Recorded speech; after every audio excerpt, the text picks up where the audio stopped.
Hello everyone, welcome to my travel blog. Today আমি যাচ্ছি সব থেকে সুন্দর একটা জায়গা, সেটা হলো সিকিম। ভীষণ সুন্দর জায়গা, চারিদিকে সবুজ পাহাড়, নীল আকাশ, পরিষ্কার দূর থেকে দেখা যাচ্ছে বরফে ঢাকা মাউন্টেনগুলো। এত সুন্দর রাস্তা, চলতে কার না ভালো লাগে। আর তার মধ্যে যদি হয় এটা পাহাড়ি রাস্তা, দূর দূরান্তরে শুধু দেখা যাচ্ছে বরফে ঢাকা পাহাড়ের মাথাগুলো। এত সুন্দর রাস্তা, বোলেরো গাড়ির সাথে যাত্রা, ভীষণ সুন্দর জায়গা। আমার তো ট্র্যাভেল করতে ভীষণ ভালো লাগে। আশা করছি ট্র্যাভেল ভালো লাগে না এরকম কারোর হতেই পারে না।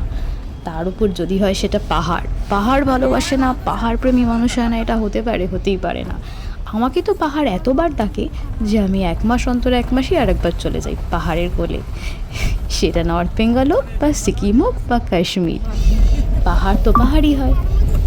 এখন আমরা চলেছি একটা অদ্ভুত রকমের রাস্তা দিয়ে, যেদিকে রাস্তার দুপাশে নুড়ি পড়ে আছে আর অপর দিক থেকে দেখা যাচ্ছে বরফে ঢাকা একটা সুন্দর পাহাড়, আর উপরে আছে নীল আকাশ, যা ছাদের মতন আমার মাথায় ঘিরে রয়েছে।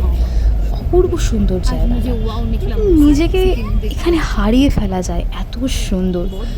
দেখুন জায়গাটা কত সুন্দর। বলতে না বলতেই নিজেকে খুঁজে পেয়েছি আমি পাহাড়ের মধ্যে। এত সুন্দর জায়গায় সেলফি ভিডিও না করে থাকা যায়? যাই তো না। তার ওপর সেটা যদি হয় পাথরের ওপর পড়ে থাকা বরফ, উফ, অদ্ভুত সুন্দর সেই সৌন্দর্য, যা মুখে আর ভাষায় প্রকাশ করা যায় না।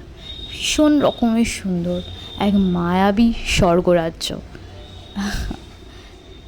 তার ওপর আনএক্সপেক্টেড পাওয়া হচ্ছে পাহাড়, তার সাথে আকাশ থেকে পড়ে ওঠা স্নোফল। হ্যাঁ হ্যাঁ, যেন মনে হচ্ছে আমি আন্টার্কটিকায় চলে এসেছি, আর নিজেকে মনে হচ্ছে আমি পেঙ্গুইন হয়ে গেছি। না না, পেঙ্গুইন তো হইনি, কিন্তু পেঙ্গুইনের মতন ফিলিংস হচ্ছিল আমার। মনে হচ্ছিল দূরে ছুটতে চলে যাই ওই পাহাড়ের চূড়াতে, এই প্রান্ত থেকে ও প্রান্ত চিৎকার করে বলি, উফ, I love you mountain. Yes, এক অদ্ভুত রকমের মাদকতা আর অদ্ভুত রকমের সৌন্দর্য ঘিরে রয়েছিল এই পাহাড়ের মধ্যে।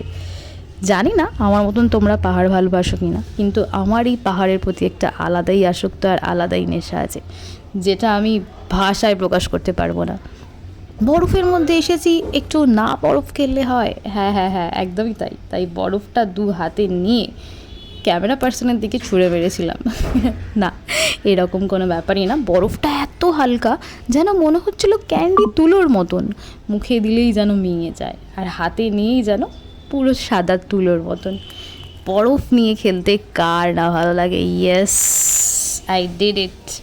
প্রচণ্ড সুন্দর আর অন্যরকম একটা জায়গা ছিল সিকিম, ভীষণ সুন্দর জায়গা।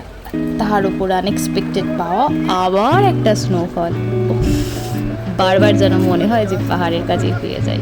ইয়েস, পাহাড়, I love you mountain, every time and always.